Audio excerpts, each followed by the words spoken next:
15 millions d'euros. Voilà la somme qu'il a suffi pour mettre Vincent Bolloré et le groupe Canal KO en Afrique. Je ne sais pas si vous êtes au courant de ça, mais pour la première fois depuis beaucoup d'années, le groupe Canal a perdu les droits de rediffusion de la Coupe du Monde en Afrique. Si vous allez dans le bouquet Canal, vous allez vous rendre compte que vous n'avez pas la possibilité de voir les matchs du mondial. Or, les événements sportifs majeurs comme la Coupe du Monde ont toujours été un très gros atout avec lequel Canal a pu, sur le continent africain, asseoir sa notoriété. Et pourtant, un groupe sorti de nulle part, dénommé New World TV, vient de rabattre les cartes.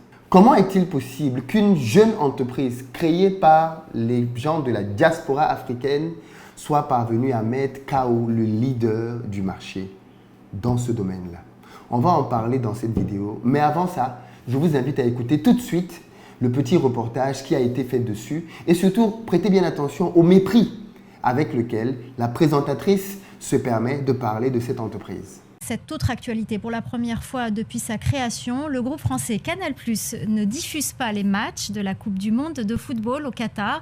C'est un groupe togolais, New World TV, qui a raflé les droits de diffusion pour toute l'Afrique francophone. La question est de savoir comment une chaîne togolaise a pu remporter l'exclusivité des droits de football à la surprise des professionnels. Élément de réponse avec ce reportage à Lomé au siège de New World TV. Il est signé Emmanuel Sodji et Raphaël Ntali. Dans le monde du sport business, c'est une petite révolution qui vient de se produire avec ce groupe africain de télévision qui envoie au tapis Canal+, le mastodonte français de l'audiovisuel. Depuis le début de la Coupe du Monde au Qatar, cette chaîne togolaise transmet en exclusivité dans 19 pays d'Afrique francophone tous les matchs de football. À Douala, nous avons une cinquantaine de techniciens, ingénieurs de son, ingénieurs télécom, les cadreurs. À Lomé ici, nous sommes une soixantaine.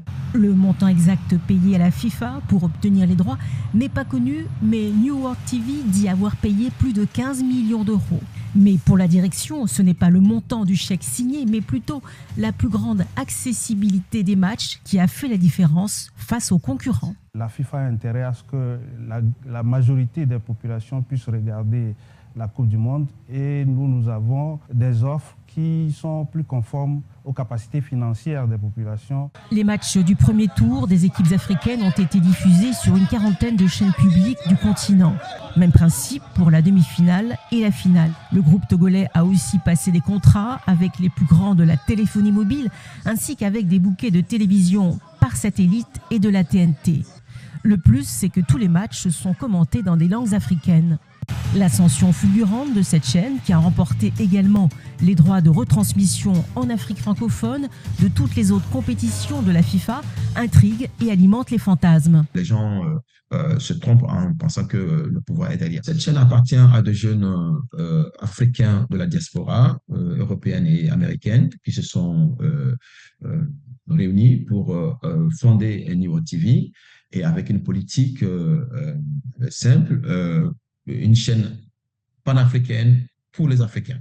Elle a recruté des consultants foot très convoités comme Basile Boli, Emmanuel Adebayor ou le père de Kylian Mbappé. Au dernier décompte, 13 millions d'Africains regardent les matchs via leur téléphone ou par le biais des chaînes cryptées sous-licenciées par New World TV. Et comme on a parlé de Sadio Mané, comme on a parlé de Karim.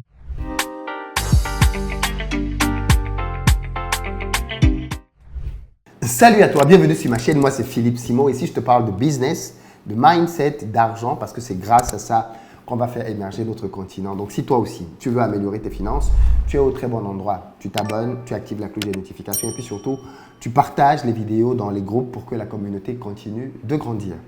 Pour ceux d'entre vous qui sont en Côte d'Ivoire ou qui arrivent très prochainement à Abidjan, vous le savez déjà, on a une société de location de voitures qui met à votre disposition en fonction de votre budget des véhicules neufs, berline, citadine, SUV, pick-up. Contactez nos numéros qui s'affichent et on mettra à votre disposition ce dont vous avez besoin pour avoir un séjour sécurisé. Cette autre actualité, pour la première fois depuis sa création, le groupe français Canal+ ne diffuse pas les matchs de la Coupe du Monde de football au Qatar. C'est un groupe togolais, New World TV, qui a raflé les droits de diffusion pour toute l'Afrique francophone. La question est de savoir comment une chaîne togolaise a pu remporter l'exclusivité des droits de football à la surprise des professionnels. Comment une chaîne de télévision togolaise a pu rafler les droits devant Canal? Est-ce que vous n'entendez pas dans cette question de la condescendance? Est-ce que vous n'entendez pas dans cette question du mépris? Est-ce que vous n'entendez pas dans cette question un esprit de supériorité? Comment un groupe togolais a pu remporter un appel d'offres devant le grand Canal? Waouh! Eh bien, simplement parce qu'ils ont payé plus, madame. Ils avaient une meilleure offre. Votre propre reportage le dit. Ils avaient une meilleure offre. C'est quand même surprenant qu'en 2022, des journalistes soient surpris qu'une entreprise africaine puisse damer le pion à une entreprise française. Vous voyez à quel point, dans l'esprit de gens, la supériorité occidentale est admise. Vous voyez à quel point ça paraît tellement surprenant qu'une entreprise africaine puisse gagner un appel d'offres. En fait, la question derrière ça, c'est mais où est-ce qu'ils ont pris de l'argent? Où est-ce qu'ils ont pu trouver 15 millions d'euros? Comment des Africains peuvent trouver 15 millions d'euros? Ça fait à peu près 10 milliards de francs.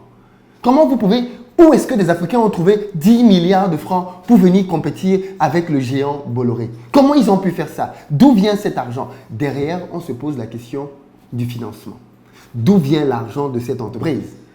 Depuis quand des Africains peuvent venir compétir avec des entreprises occidentales et gagner? Ça, c'est pas bon. D'où vient cet argent? On pourrait penser que c'est d'un ridicule. Mais ça en dit long. Dans tous les cas, revenons sur les faits. Des jeunes de la diaspora ont décidé de se mettre ensemble pour pouvoir constituer une force de frappe et venir pour lutter dans un domaine très stratégique, mais très négligé des Africains, celui des médias. Vous savez qu'on dit que le média, c'est le 4e pouvoir. D'ailleurs, vous avez remarqué que quand il y a un coup d'État, l'un des premiers postes que les putschistes veulent récupérer, c'est le poste national, radio, télévision. Pourquoi? Parce qu'au travers de ce poste-là, ils vont pouvoir diffuser leurs médias, diffuser leurs mensonges, diffuser leurs vérités, diffuser ce qu'ils veulent diffuser et tout de suite avoir de l'ascendant sur les populations. Donc, les médias sont un endroit très protégé dans les pays, surtout les pays à risque, parce qu'on sait que celui qui contrôle les médias va contrôler la population. Et il se trouve que dans nos pays, nous assistons à une absurdité qui n'a pas de nom. C'est que les médias qui informent le plus les Africains ne sont pas détenus par des Africains. Les médias qui informent en majorité en Afrique francophone vont être France 24 et RFI. Les médias qui informent le plus en Afrique anglophone vont être BBC. Ce ne sont donc pas des médias qui ont une philosophie africaine. Ce sont des médias étrangers qui influencent l'Afrique au travers de ce qu'ils veulent bien communiquer. Aussi simple que ça. Et d'ailleurs, parfois, ces communications peuvent être dérangeantes. Voilà pourquoi on se rend compte aujourd'hui que dans certains pays, ces médias-là sont soit suspendus, soit simplement interdits. Contrôler les médias, c'est quelque chose de très important. Et je pense que ce que New World TV vient de faire est intéressant à plusieurs égards. Le premier, c'est qu'il démontre qu'on peut battre un géant comme Canal sur le continent. Et on n'a pas besoin de 100 000 personnes. Quelques personnes de la diaspora qui se sont mises ensemble et qui ont mis cet argent en commun. Deuxième chose, contrairement à ce qu'on peut penser, 15 millions d'euros, ce n'est pas beaucoup d'argent. Dans le monde du business, ce n'est pas beaucoup d'argent. Et pour pouvoir réunir ces sommes, il faut déjà avoir au préalable des activités qui génèrent cet argent. Voilà pourquoi j'appelle de tous mes voeux la diaspora à être consciente de cet enjeu-là et à se battre pour économiquement peser. Peser dans les pays dans lesquels elle est et peser en Afrique. Si la diaspora a pu se retrouver et mettre cet argent ensemble, c'est bien que quelque part, cette diaspora-là travaille et elle est active. Ce que l'on a voulu entendre derrière comme rumeur, c'était que New World TV, en réalité, ce serait une chaîne financée par le pouvoir. Vous voyez le mépris derrière? Oh, mais en fait, New World TV, c'est une chaîne du gouvernement. Ça suppose quoi? Ça suppose que les Africains ne peuvent pas se mettre ensemble et créer une chaîne qui peut avoir ce type de moyens. Donc, c'est forcément un gouvernement, ce qu'on sous-entend aussi corrompu, qui a créé un média pour pouvoir faire ses louanges. Voilà les sous-entendus derrière. Et comment on peut encore se permettre donc de nos jours d'avoir ce genre d'état d'esprit? Dans tous les cas, le grand groupe Canal a perdu la diffusion, non seulement de la Coupe du Monde masculine, mais aussi la Coupe du Monde féminine, mais aussi des autres prochaines compétitions de la FIFA. New World TV a même raflé les droits du prochain Euro. C'est-à-dire que dans tout ce qui est sportif, New World TV s'est positionné pour devenir l'acteur majeur. Pourquoi? Parce qu'il a compris que c'est au travers du sport que Canal a gagné l'Afrique. Et c'est en battant Canal au niveau du sport qu'il va pouvoir être fragilisé. Ensuite, les autres programmes, les émissions que Canal a pu faire par la suite, sont simplement venus compléter un bouquet dans lequel, à la base, il y avait comme fondement le sport. Le sport, le sport. On pouvait voir les différents championnats, et ainsi de suite. Et donc, la stratégie de New World TV consiste à venir et affaiblir Canal là où il a été le plus fort et là où il s'est fait les plus belles parts de marché. Et une fois que ceci est donc fait derrière, je pense que New World TV va aller avec d'autres programmes.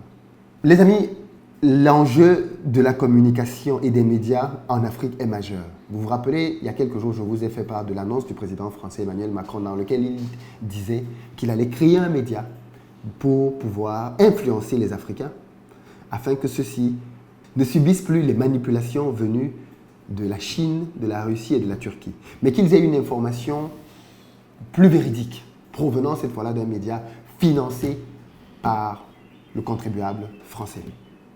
C'est dire à quel point l'enjeu consistant à communiquer vis-à-vis des Africains est devenu crucial. Et je me réjouis donc de ce qu'un acteur comme New World TV entre dans le game et ait les moyens de pouvoir bousculer les leaders.